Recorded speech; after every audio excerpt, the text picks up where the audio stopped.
So, first things first, who's easier to work with, Idris Elba or a big lion? Uh, Idris, I would say. It took less of time. Lion needed a lot of more care in the post. Um, Mount Everest, Pacific Ocean, plains of South Africa.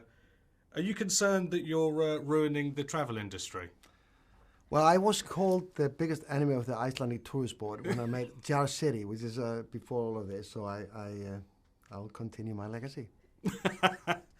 Um, do you find making stories based on real events easier or more difficult than fictional stories?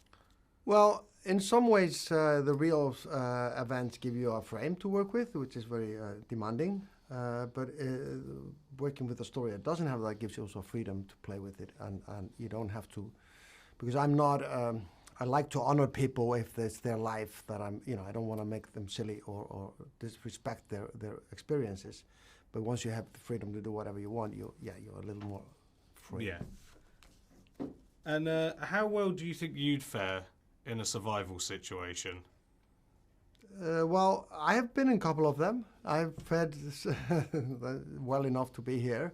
I kind of enjoy it, to be honest. I don't want to sound like a macho idiot, but I kind of enjoy challenging myself. I do.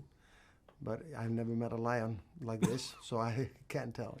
Yeah, well, I can imagine that if you did, running would be the best option. Well, it's the worst, actually. Really? Yes, and I tell you, I actually was with a lion in a cage that did not like me, and the lion person or the tamer, he's told me to back out of the get out of the cage right now, and it was a really threatening situation. But he said the last thing you do is turn around and run, because that's when they attack.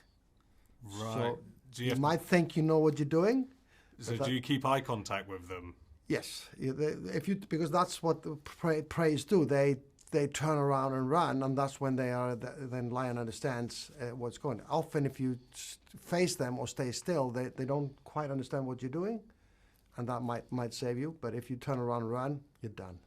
I see. So, in any given situation with a lion, eye contact is key. So it's like being with an actor, really. Yeah, don't turn your back. Yeah. And this film is being marketed as Idris Elba versus a lion. In real life, do you reckon Idris Elba could beat a lion in a fight? I'm sure he could actually give him a fair fight. I do think lions are like other animals. They don't kill you in one swipe. They're like cats. They come and go. And if you look at lion attacks, they don't finish people off in one or animals in one swipe. It's different. But once they get the bite on your neck, especially if you turn around, you might be in big trouble. I don't think he would win the lion in the end, but he would probably give it. He's a very strong man, so he would probably give it a fair fight. And just finally, when you're directing with a CGI character like a lion, how difficult do you find that for reactions and environments? Well, it's complicated because also we were doing long takes, and therefore we couldn't cut around it, and so that but it's challenging but very interesting, because you have to be very clear on how you're going to move the lion, where it's going to be in the frame, and therefore there's a lot of prep and yes, a lot of preparation.